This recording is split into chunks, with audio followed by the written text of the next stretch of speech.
Hey guys, welcome back. So today we're working on this gas-powered industrial air compressor. This machine, it belongs to a neighbor, and it sounds like it's been a few years since he had this up and running. The last time he tried, the engine actually kicked back, breaking his finger, and that wasn't the only thing. It actually damaged the starter recoil, so he tried to get this off, and in the process he actually had to cut it off. So even if this was fixable, there is no way to secure it properly. So at a minimum, we need a new one of these. The thing I don't quite understand though is that the studs used to hold that recoil on look fine. None of them appear cut. But if you look at the engine side, one of them, the bottom one, is shorter than the rest.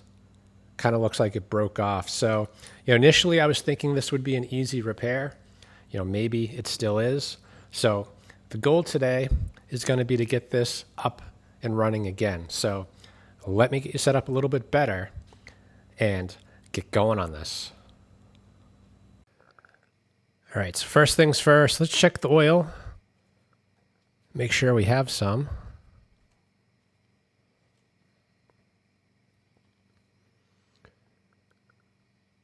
And yeah, the oil looks pretty clean. Maybe a little bit low, but still in the safe zone. So it should be fine to test with.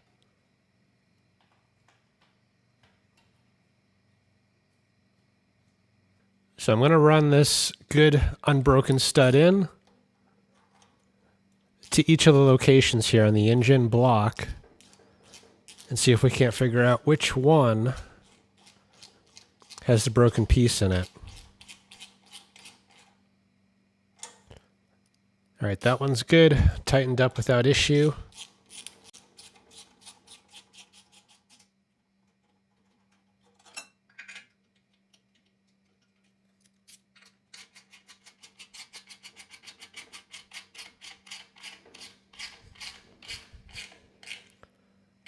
All right, and that one tightened up as well. Although it does feel a little tight, the threads compared to the one up there. So potentially my neighbor already pulled out the broken piece. But we do have one more to try.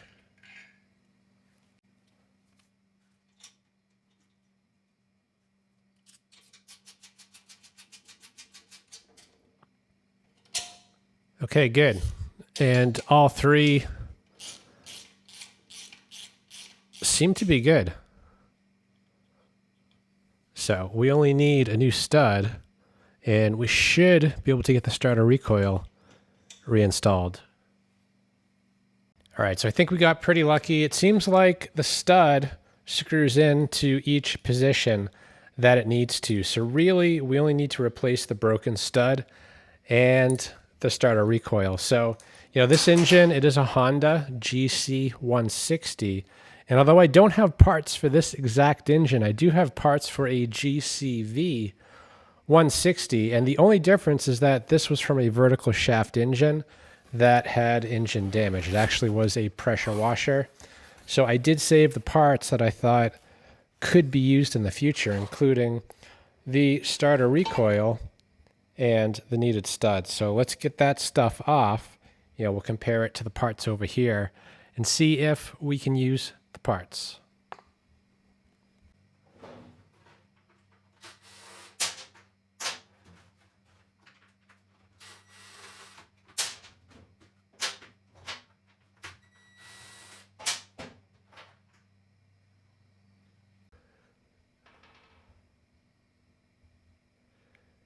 Yeah, the studs, they are a little bit different. So the original stud on the GC 160 is on the right. You can see it's a little longer as far as the depth of the threads, and a little bit more concerning is up here. It looks very different from the GCV 160. So, this stud kind of has the bushing built in, and on the GCV, the bushings are a separate piece. So let's add that to this stud and see if it improves things any.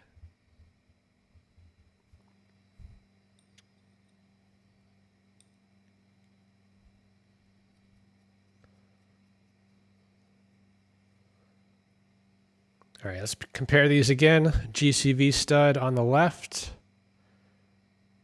GC on the right, and the top part actually does look compatible. So really the only material difference here is that the GC stud goes down maybe 1/8 of an inch further, but I don't think that's going to be an issue. So let's try these GCV studs and see if they're going to fix our problem.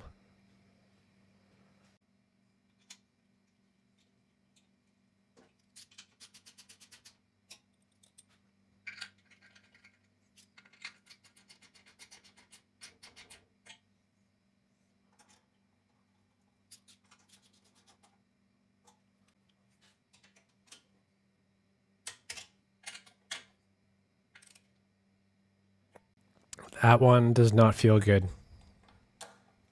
Feels like it's going to strip out if I keep going.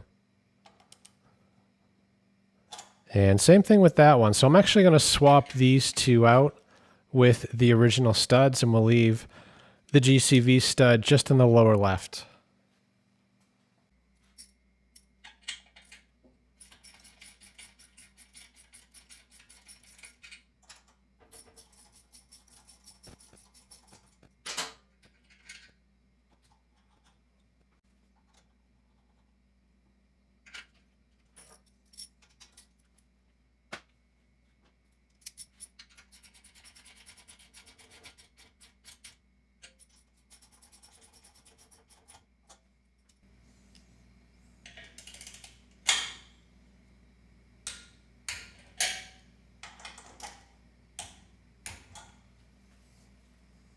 So because this stud requires a bushing, we're going to get one installed just for that stud.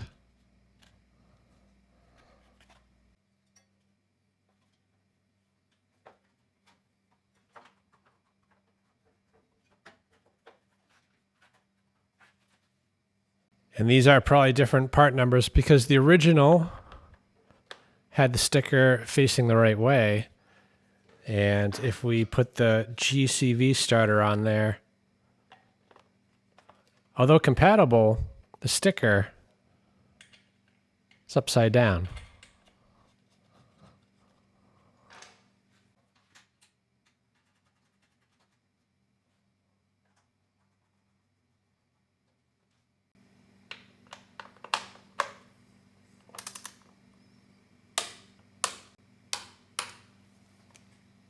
But does it work? It does. Although the rope's about to break. So, yeah, not a good thing. Probably should have checked that before installing it. So let's pull it back off, get a new rope installed.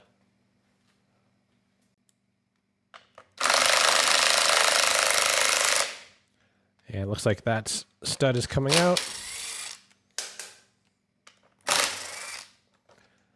And oddly enough, that was the one my neighbor had to cut off.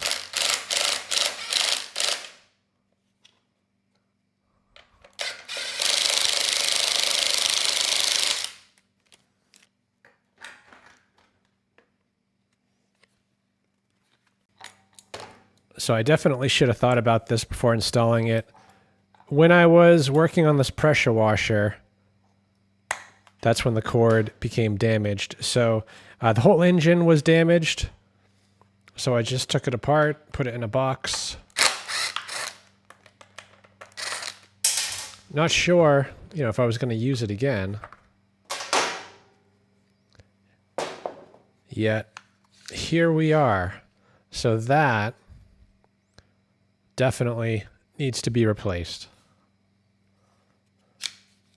So to replace this rope, I'm actually just going to use the one that originally came on this machine.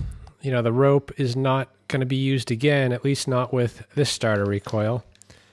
And it appears to be in good condition. So we'll cut that knot off.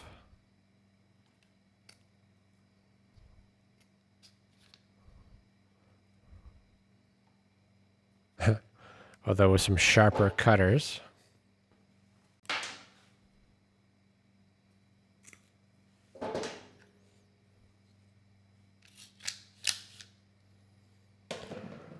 And we'll set that aside. The rope does appear to be pretty short, but it's actually longer than the rope that we are replacing. So that might be standard length on these machines.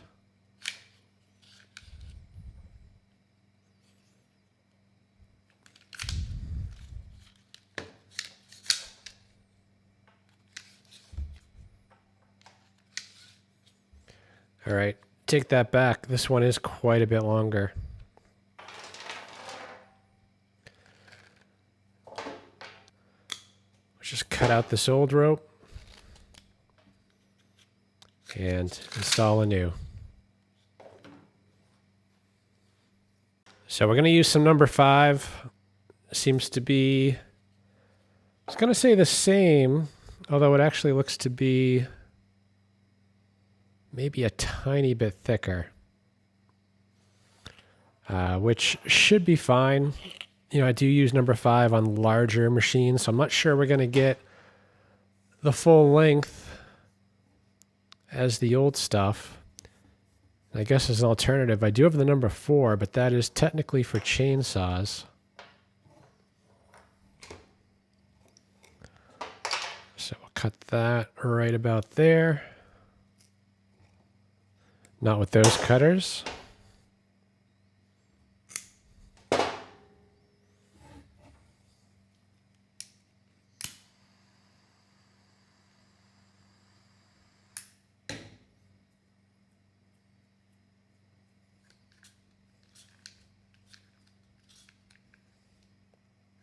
All right, so right there the spring is wound as tight as it can get.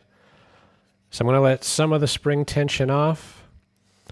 And we need to align the hole, which is right there. So we actually need to take off about half a turn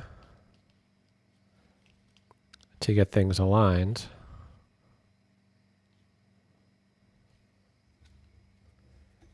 And we'll just hold this still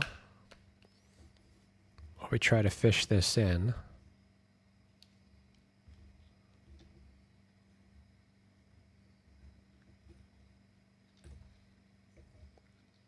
And if this line is too big, it's not going to go in that tiny little hole, so we might have no choice but to switch to number 4.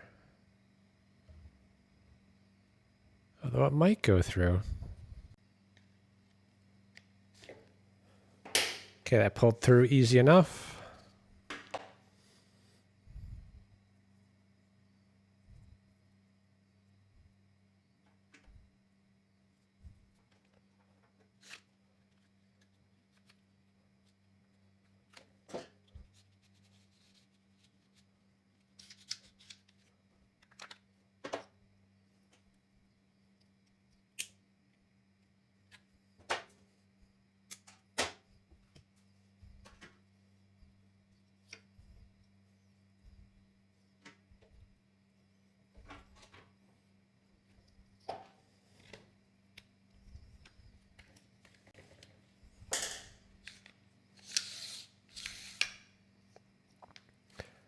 Okay, let's try that out. So let's just double check the installed length of kind of the standard stud down to the engine block where it screws in. And we're basically at 44 millimeters. Do the same over here.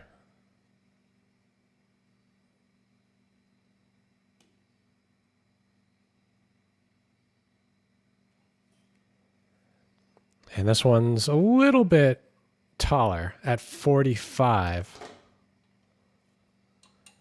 which I don't think will be a problem.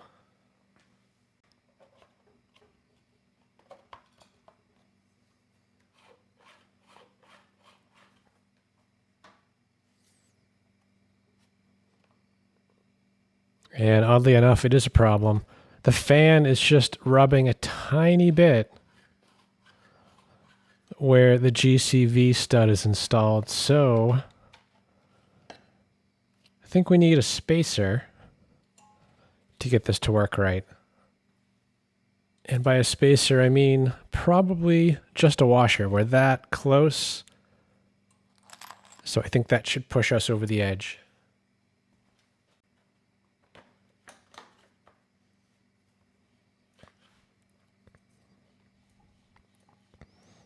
Yeah, that's better.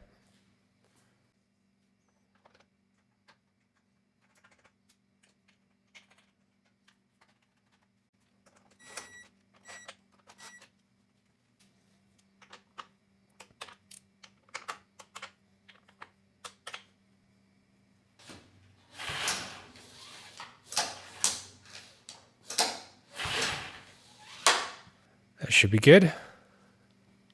All right, and theoretically, that is it. You know, the engine now turns over, and the compression feels very good. So it should run, you know, assuming we have spark, which we likely do. You know, I think fuel, that is the big wild card. There is a bit of fuel in the tank. Wouldn't say it smells bad, but it doesn't smell fresh either. So let's take a sample, see what it looks like.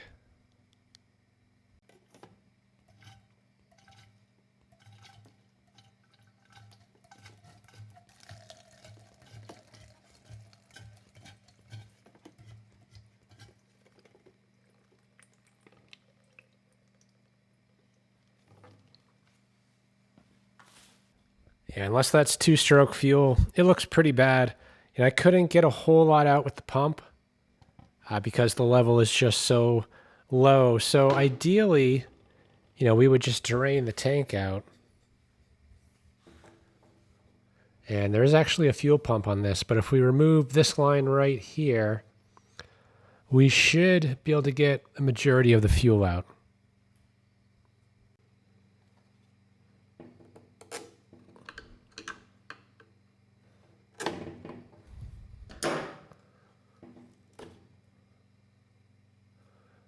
Interesting. 1/4-inch line.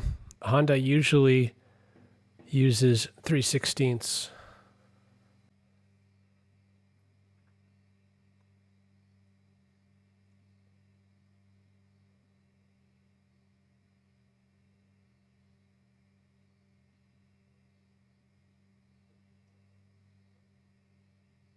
Okay, looks like the majority of that old bad fuel is out. Now, ideally, I would also drain it from the carb, but I'm not really seeing any easy access to the carb or the drain bolt. So let's get the fuel line reconnected to the pump. We'll add just a bit of fresh fuel, then we'll try to start this.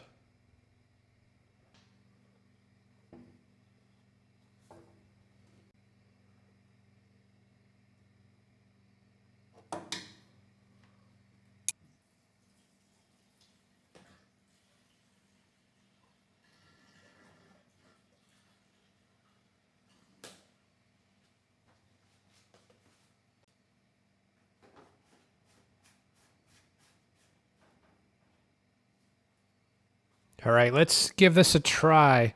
Now, we're going to give the carb the benefit of the doubt. You know, the fuel that came out, although it doesn't look good, it doesn't smell bad. So there is a chance the carb might work. So we're going to turn the choke on, and the ignition's already on. You know, to shut it off, it's just a momentary switch. And we also have an unloader. So right now it's in the up position, which is how you want it when you start it. So if the engine starts, we're going to let it run for about 30 seconds or so, and then we'll close this valve and see if this builds any pressure.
All right, so there is good news and bad news. We'll start with the good. The carburetor actually ran the engine pretty well. Now, granted, it took a bunch of pulls to get it started, which I can't say is that unexpected given the condition of the fuel. But once we got the fresh fuel into the carburetor, the engine started right up and sounded pretty good. As far as the engine speed goes, it was slow. Initially, I attributed that to the bypass valve because when that's active, it pushes the governor arm to the idle position. But when I turned this off, the engine speed did not pick up. So I did have to manually actuate the throttle. And now that I'm looking in here more closely, I can see the governor spring deep in there, and it is not connected to anything. So, I'm not sure why that is disconnected, but if we reconnect that properly, then the engine speed should pick up. So that is an easy enough fix. As far as the compressor goes, we do have multiple issues here. Initially, we were not building any pressure because this quick connect was not functioning properly. When the tool is removed, the valve should close, allowing the tanks to build pressure. And that wasn't happening. The tank pressure was just coming right out. So I plugged in the lift table, and that plugged the leak for the most part, although it is still leaking.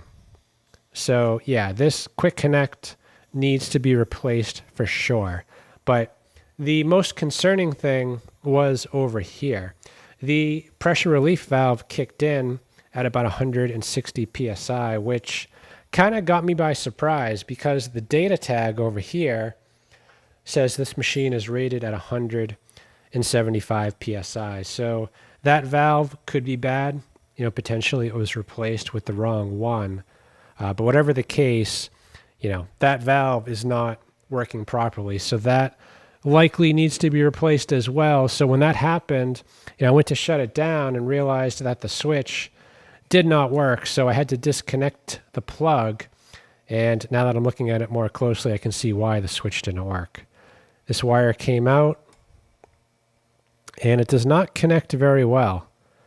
So likely it shook out when the engine was running. So yeah, lots of little issues, but I think we can fix them all without a whole lot of work.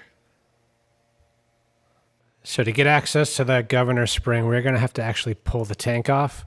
So I'm going to disconnect it again from the fuel pump.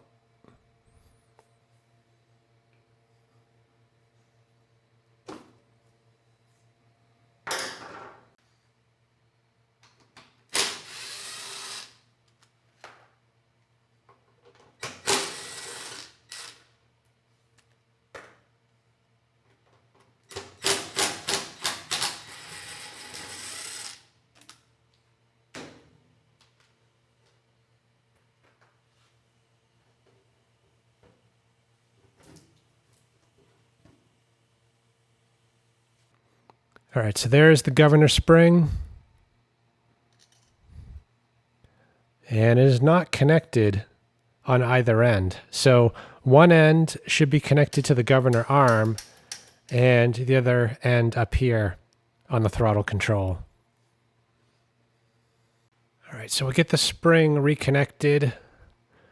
Now, there's only one hole on this governor arm, so that makes it real easy.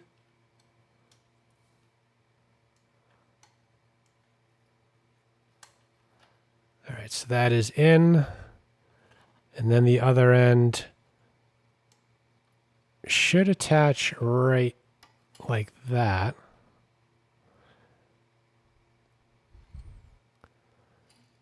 All right, and that should do it. So now there's not a lot of spring tension, so I'm not convinced that we don't have issues with this spring. I'm not sure why it was disconnected in the first place. But with the solenoid in this position, we should be at speed. And I guess we are. So the spring is pulling it to wide open throttle. And the governor, once the engine starts, will push it the other way. And of course, the solenoid here, when activated, will push this, relieving the spring tension. So I think we're okay.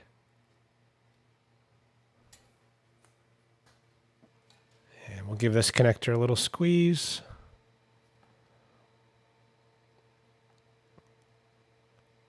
Not too much, but you want it to grab on and bite.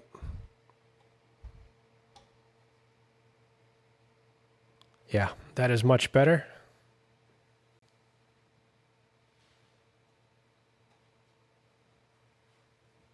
Before we get that fuel tank back on, I do want to test it with the governor spring installed to make sure the engine is responding normally. And we've also got the kill switch reconnected. So for now, I'm going to leave the tank off. We are plumbed into external fuel and the bypass valve is on. So let's get the engine restarted. We'll let it run for a few minutes. And then I'm going to turn this off again, see if the engine speed picks up like it should.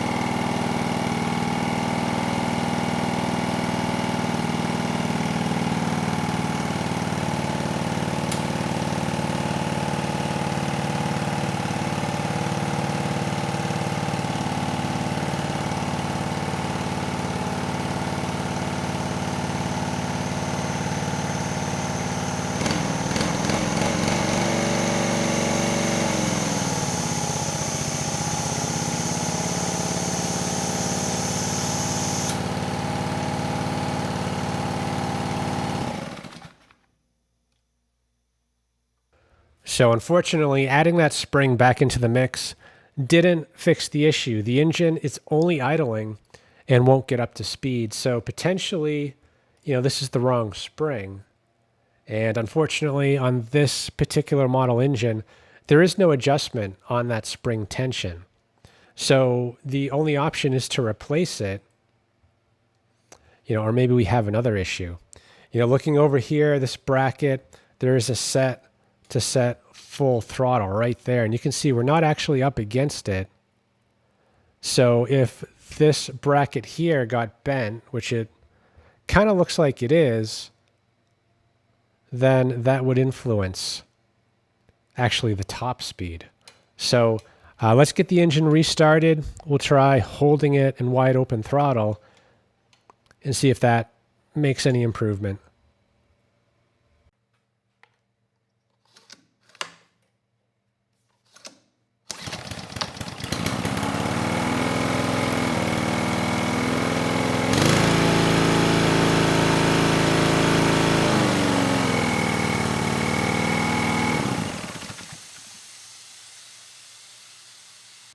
And that is the problem. So the idle solenoid is actually preventing it from reaching full throttle. So we might have to remove it to fix it.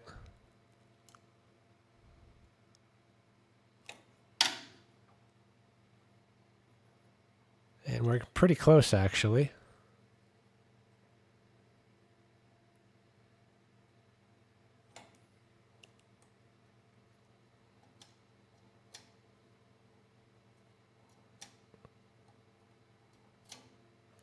Yeah, not quite.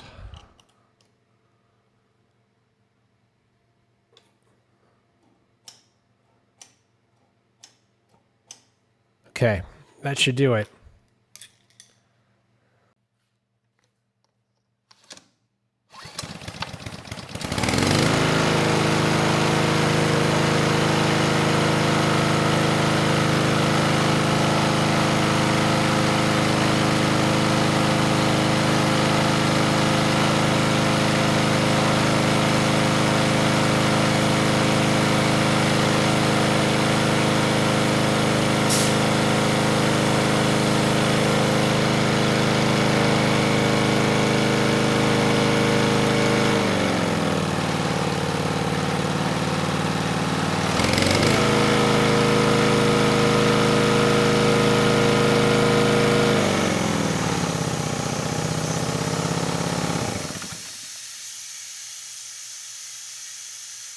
And that was it. So this bracket was just bent. So now that it's back where it belongs, the engine runs at the right speed. And when we have the unloader on, when there's pressure in the tank, it still idles the engine down. So, I would say the engine side of things is good to go. So let's turn our attention over here. I do have a replacement valve. So let's get this quick connect out. We'll get that one installed. And we will be, I think, pretty close to good, aside from this issue.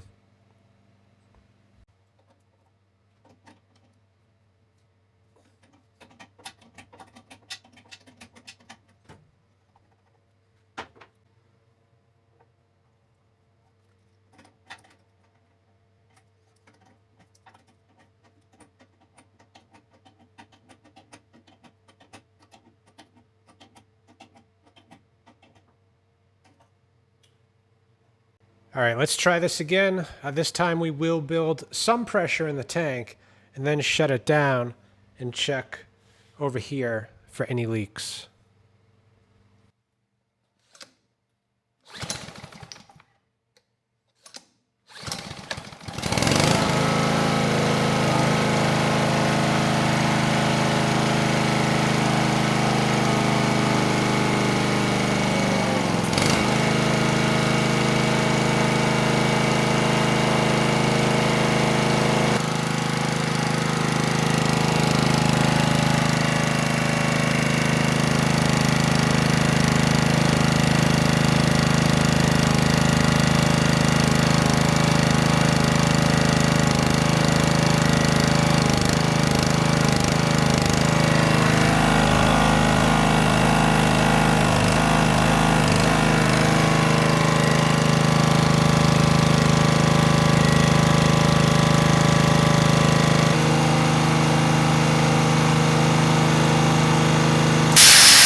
And it looks like the new quick connect, it's holding air. So we were able to build pressure this time.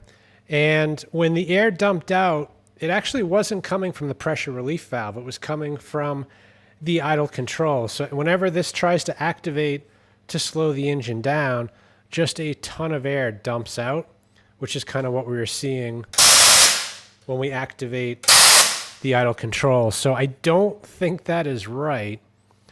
So we might have an issue here, but I guess the good news is the regulator and everything over here seems to be good. So it is the next morning. Last night we made a lot of progress with the air compressor, but we still have one big outstanding item, which is the unloader valve. So this, what it appears to be doing is that when it reaches pressure, it does actuate the solenoid, slowing the engine down, but it also vents tank pressure through this exhaust port right here. There's one actually on the back side as well. So that operation doesn't make a whole lot of sense. So after studying the problem a bit, I did find a diagram which described kind of how these function in general. And the way it's supposed to work is that pressure from the tank goes in to the valve right here. And when you reach the set point, the valve opens up, it pushes a spring and sends pressure down the line right here, which idles the engine down. The second function that it performs, or that it should perform, is to take the load off the compressor. So instead of sending compressed air into the tank, that air should just come out of the exhaust port. So no more air goes into the tank. Of course, that is not happening. We're just venting tank pressure. So if we follow this line over to the other side, you'll see there is a union right here. This line is the one that is essentially exhausting the tank pressure, and the other line is the pressure from the pump. And what I believe should happen is that there should be a check valve in this fitting right here. So when the exhaust valve opens up, pressure from the tank should not be able to come back out. And because the pressure drops here in the small line, the pressure from the compressor is below the pressure of the tank. So it should essentially bypass the tank and exhaust through the exhaust port. So what I'm thinking is that the check valve in here is either bad or non-existent. So to get to it, we're going to have to take it apart. And I want to say we can do it, but we might actually have to tip the machine up on its side. So let's do that and figure out where the problem is here.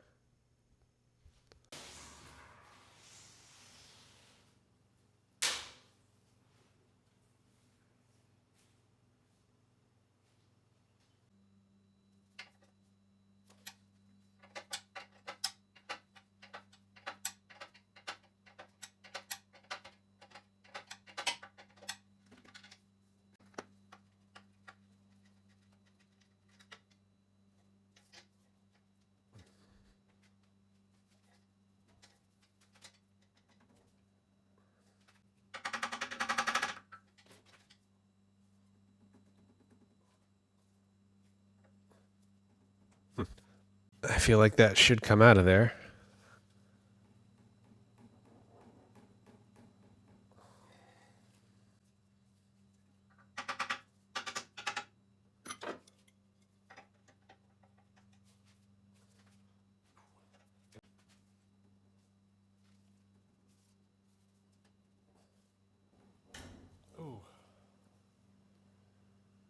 Okay.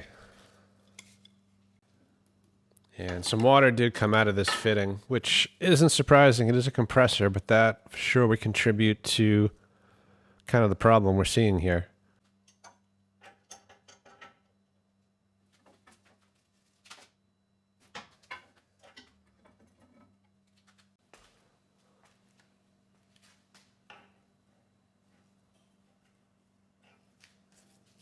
Yeah, this fitting has to go. I can't get a wrench really on here very well. And we're loose, but we're not loose enough.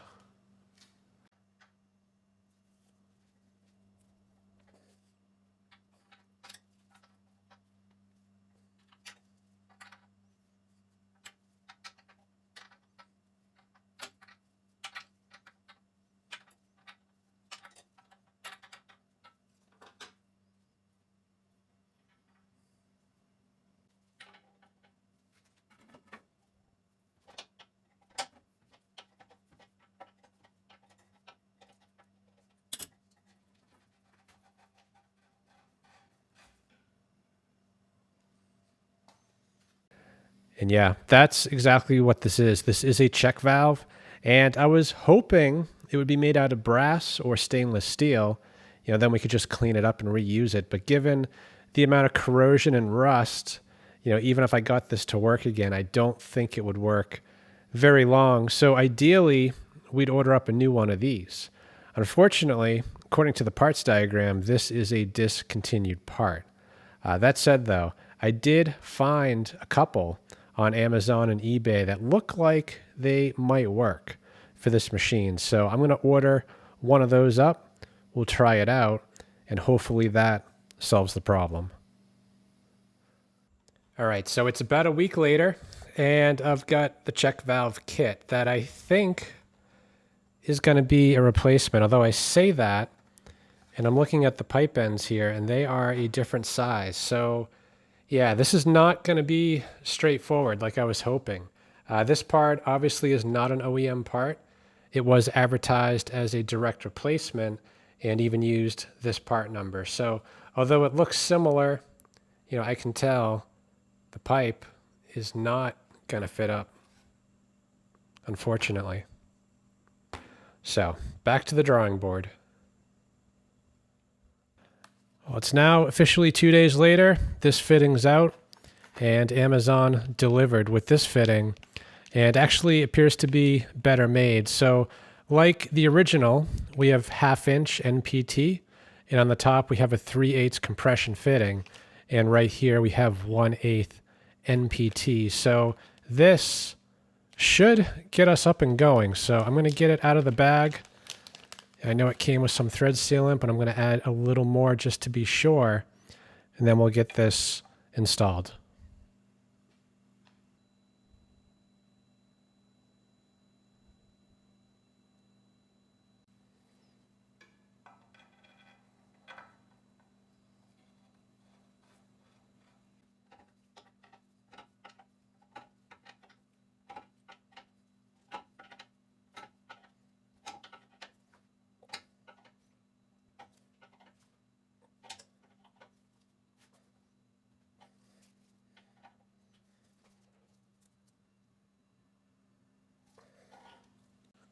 So we'll just get the extra sealant off this fitting.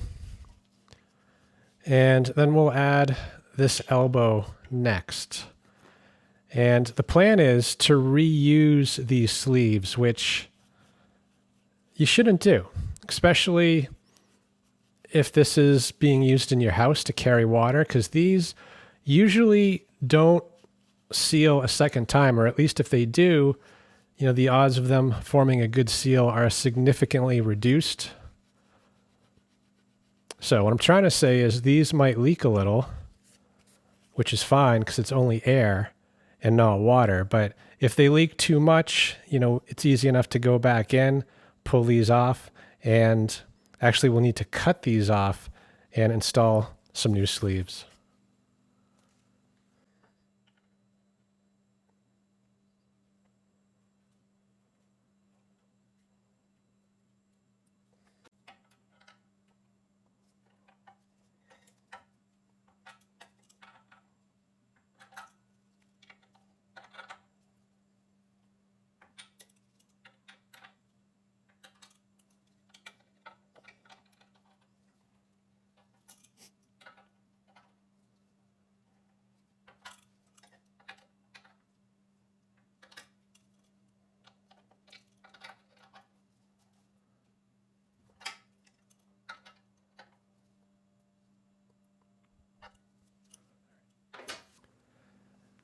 And this pipe sealant, it's partially to help seal, but it also helps lubricates.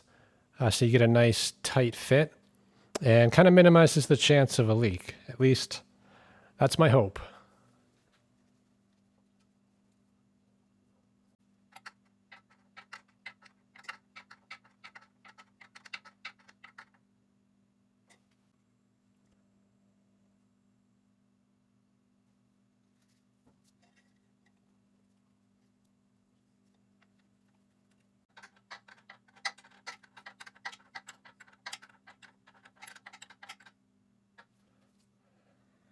So actually, before we start this again, let's get the tank reinstalled.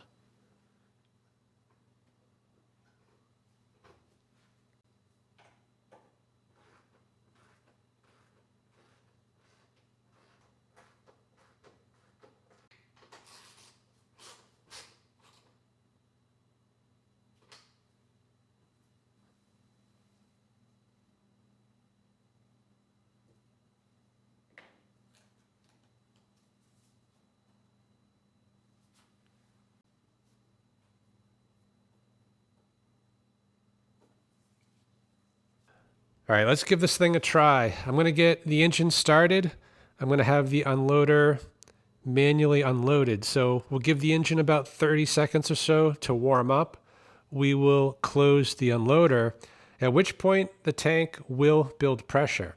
And this time what I'm hoping to see is that when the unloader trips, once the tank has built pressure, that we're only exhausting the pressure coming from the pump, and that the tank pressure is being held in now that we have that new check valve installed. So assuming that goes well and the engine idles down and holds the idle, then I'm going to try to lift the lift table using the pressure that we've built up in this tank. And at that point, the unloader should stop bypassing and we'll start building pressure again.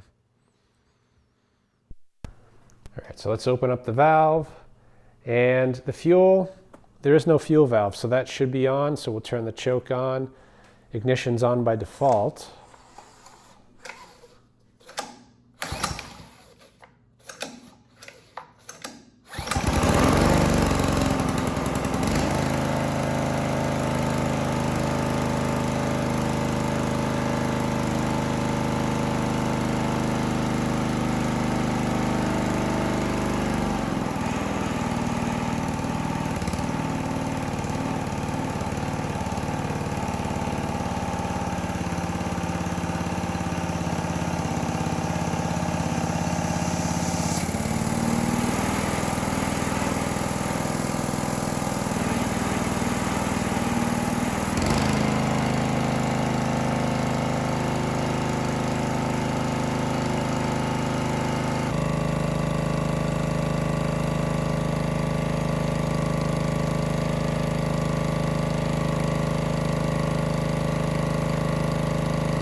Perfect. So we are at pressure, and I decided to shut the engine down just so I could hear if we have any leaks, and we don't. So I'm going to restart the engine, and then we'll try out the lift table and just make sure everything continues to work the way that it should.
All right, guys, and that is it. This machine's now been off for a few minutes, and we're holding pressure. Don't hear any leaks, so we can still raise the lift table with the pressure we have in the tanks. So yeah, this machine, I thought this was going to be a really quick video. I thought most of the story here was to start a recoil. Almost didn't make a video on it, but as it turned out, there was quite a bit more wrong. The governor spring being detached, wasn't really sure how that happened. And of course we had this bent piece right here and the bad check valve. So now that all that stuff is repaired, I think my neighbor's going to be pretty happy with what he gets back. So I hope this video helps someone. Thanks for watching.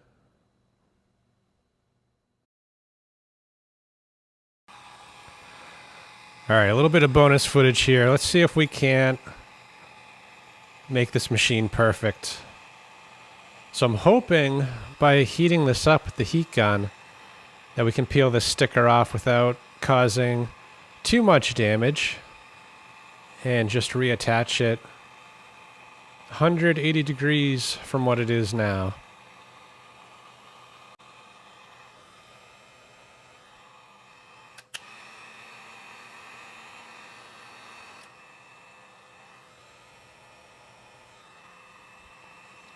Although it's on there pretty good, so this may or may not work. We'll find out in a minute.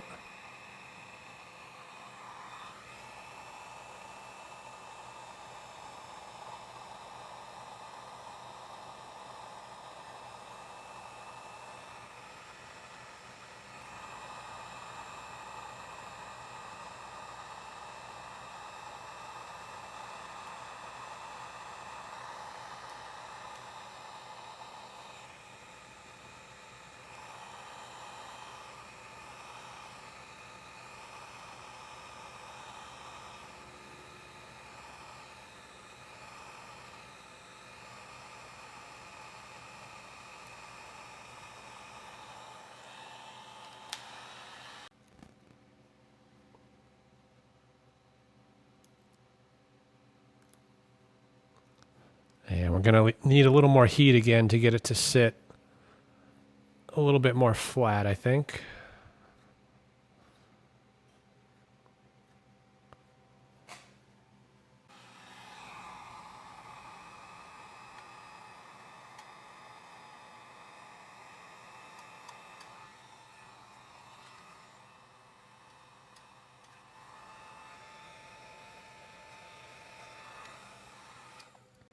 Perfect.